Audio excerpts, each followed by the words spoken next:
So a big patch just landed in Marvel Snap, and we have a bunch of new stuff to talk about. There were some big balance changes. Number one, you're not going to want to miss those. There's the new token shop, which you'll see behind me, that I got it offered M'Baku as my first card. Come on, that's like the most disappointing option possible, I think. I wanted Galactus or Thanos or something exciting, not M'Baku. We've got some new visuals for Infinite cards that look really cool. You're going to want to see if you haven't seen these quite yet, and a few other updates to the game too, I think, that are going to be pretty well received. So first things first, let's go ahead and talk about these balance changes.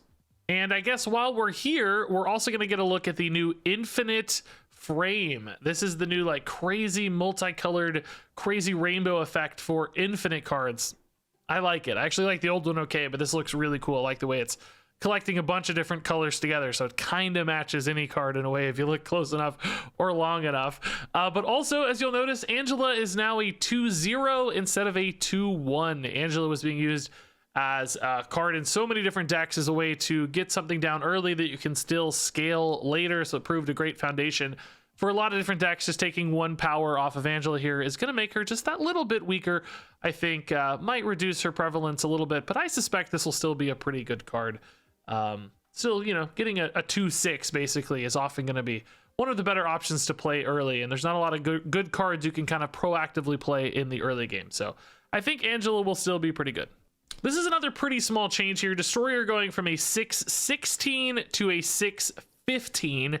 Now, you know, a 1 power difference on something that's that big isn't really all that noteworthy, right? As a percentage of its total power, that's fairly small. I think Spectrum Destroyer decks will still be good. I think Destroyer will still be relevant. Yes, there will very occasionally be those breakpoints where you needed 16 versus 15. That's going to give opponents a little bit more wiggle room to try to contest the Destroyer, but ultimately that's still a really, really big unit, and the deck works so well. It just has a lot of fundamental strengths that losing 1 power here is not going to dramatically alter this card all that much. So another nice subtle nerf that I think is good, and even more subtle than Angela, but retaining deck's strengths is nice. You don't totally mess with people's expectations or decks that they've gotten used to or learned to play, but just leveling out power levels a hair is pretty nice. So next up, Mysterio is going from a 2-5 to a 2-4.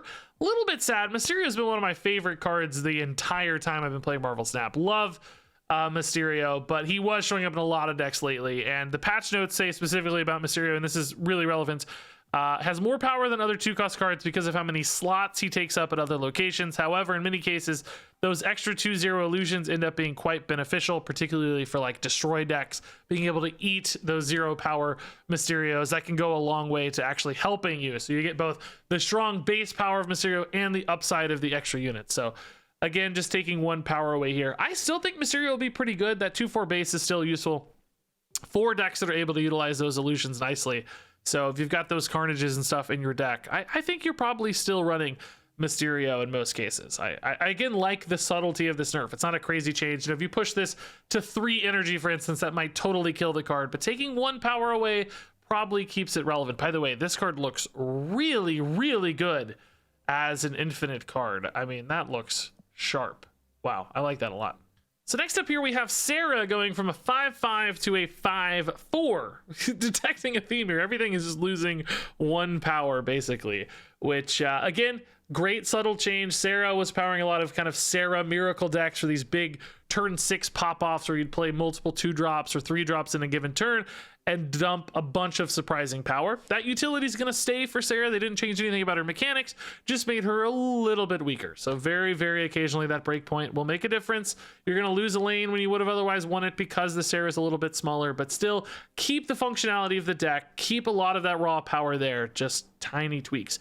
And in particular, I like this really small subtle philosophy because we're getting a bunch of new cards introduced with this patch right now. So the meta is going to shake up, decks are going to change. We don't know what's going to be absolutely crazy moving forward because all these new cards just got added. So small changes like this are really fitting when you've got other ways to introduce changes and balance shakeups across the board. So another great change. Happy to see this one. And then our final change here is to Onslaught. Now this one is not a visible change, but they're changing the mechanic for Onslaught. Specifically, for when he's stacking with things like Mystique and Onslaught Citadel, the location, when you get those crazy exponential loops. You've seen me do crazy stuff on this channel, getting like 256 chains of Iron Hearts or Hazmats and so on. He's no longer going to be multiplicative when stacking. He's now going to be additive. We want to avoid situations, they say, where players are waiting for cards like Ironheart to play their animations for long stretches of time. So we're changing the stacking to be additive instead of exponential. So you're still going to have some pretty crazy pop-off potentials there, but not those just like absolutely obscene, infinite, seemingly infinite chains for Onslaught, where the game's literally going for 10 minutes to resolve everything, which that's a healthy change for the game. I thought they might solve that through animation capping or something, but just changing the power output of Onslaught there is probably healthier in general anyway, to avoid any crazy power shenanigans in the future. So moving on here, I'm going to teleport over to the other side of the screen to read through the rest of these patch notes. There are some other updates here I think are significant. Of course, the collector's token system is here.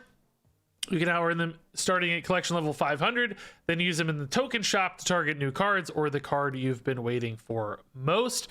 We just saw the token shop here for M'Baku. So this is the number of collector's tokens that I own. This is the cost for M'Baku. I can freeze M'Baku if I'd like to, in case I don't have enough tokens right now. You can save them up for later. Make sure this is the card you want. And then in 3 hours, he's going to rotate into a new card, which I guess I'm probably going to end up buying this just to get a rotation, but I guess we'll have to find out. Actually, I don't know if you buy these, do they automatically rotate through, or do I still have to wait 3 hours? I'm not totally sure on that, but that's the token shop, and a new way to target cards, of course. So we've also got a bunch of new cards that were added. Of course, I talked about these in a previous video. Hit the links in the description if you want to see all of the new cards that you might be able to discover in the token shop. I talked through them all in great detail. Don't think I want to rehash that here in this update video. Moving on to general updates. Card boosters no longer appear as rewards from collectors' caches and collectors' reserves. They have been replaced by collectors' tokens. Now, I'm actually seeing some chatter here early in the patch that people are still getting boosters. So perhaps be careful, or keep an eye out on Reddit, maybe in my YouTube comments, Discord, etc., to see if people are actually opening collectors' tokens. Sound like maybe this change didn't quite go all the way through, or there's some bugs, different game states, who knows exactly what's wrong, but maybe proceed with caution and read a little more to see if there's an update here, because some people, it seems, are still getting boosters, unfortunately. But if that's working, I think that's a great change. They also improved bad luck protection for collectors' caches and reserves going forward. Players at the same collection level will have nearly the same number of cards. Before, you could get some really bad streaks where you got a bunch of non-cards in a row. Sounds like that's been eased up a little bit, so you're less likely to have those bad variance moments. Now, when you favorite a card variant by pressing the star button above the card, you have the option to automatically swap that variant into all decks that contain that card. I think we can probably see this in action real quick. If we want to, like, let's go to Death, for instance. Let's check out Death's variants here. If I want to use the Chibi variant of Death, yeah, new favorite set, swap this favorite into decks. Well, no, I don't actually want the Chibi variant, but that's how it works if you want to see that one. Now, during a game, players can tap the opponent's avatar or their own avatar to view player titles in that pop-up menu. Before, it was kind of hard to snipe the titles right at the matchmaking screen, and that's all. Now, the in-turn button is disabled for a few seconds when your opponent snaps. This should make it harder to accidentally accept a snap. That's a good change, of course. That's happened to me a few times. General performance improvements for app launch and loading times, and added support for sign-in with Apple on PC. I think that's actually probably a big change for some people. Arts and visual effects updates as well. Infinity border visuals have been improved. Cards upgraded to Infinity look way cooler, as we saw. I agree. I really like that a lot. It feels much flashier and shinier and better fitting for various colors, which is nice. Flare modifiers earned from Infinity Split now have a chance to roll one of 7 different colors: red, green, blue, purple, black, white, and gold. Flare modifiers unlocked before this update will now rotate through multiple colors. Oh, okay. That's kind of a cool special super flare modifiers. I don't know exactly which ones are considered flare modifiers, but if I go look at, say, like Iron Man, for instance, I have a lot of upgraded Iron Mans. Let's go ahead and type iron. I bet we can try to at least deduce this a little bit. Oh, yeah, see, this is, well, it looks, oh, it's red now, yeah. And now it's cycling through. Is that considered the flare? I don't actually know. Are these the flares? No, not sure. Man, these look cool with Infinite, though. Are these the flares? No, those don't appear to be flares. I don't know which one's called flare, but maybe it's this. This looks pretty cool rotating through. I wonder if some of these will now be fixed colors. I'm sure you'll see that in game. That's the update. I wish I could explain it better. Card emojis have received a bit of polish to make them a little easier to use and see. I've never seen anybody use card emojis. You can click on cards. There's a little emoji icon you can use to have like starry eyes on a card. Nobody uses those ever. People use the avatar emojis with the Spider-Man pointing and stuff, but never ever see the card emojis. So that might be a nice change. And logos have been added to card and location power modifiers in game. Tap on a card or location to see what's modifying it. Okay, that seems pretty handy. So also some audio location sounds, new card sounds for Magic. They're constantly updating cards locations to be more cool over time. That's good to see. We already talked about the balance updates. We didn't mention that Nick Fury's been added to Series 3. That's pretty typical. As cards in the season pass age out, they get pushed into a series. That'll be Series 3. And then a bunch of bug fixes, which I'm not going to read all of these, of course, but probably great changes and additional known issues lists. So lots of things on the way to be fixed as well. And there you have it. That is the Marvel Snap patch. Ultimately a pretty insane patch. A ton of new cards. Some good subtle balance changes. We got some collector's token changes I think are probably good. The changes for tokens themselves are good. There's some questions about how many cards got introduced at once. That's a little problematic. It's going to be really hard for some people to catch up on all these cards. That doesn't really mean the system's bad. It kind of means the introduction of the system with all these cards might be an issue, but ultimately I think tokens are still going to improve people's ability to find and play cards that they want to, which is good. So all in all, nice quality of life stuff, some good balance changes, really nice visual updates, pretty exciting patch. Curious to hear your thoughts down below. Curious to hear what cards you guys are getting in your token shops. What are you buying? What are you passing on? Want to hear all those and more. Thank you for watching, and until next time, game on.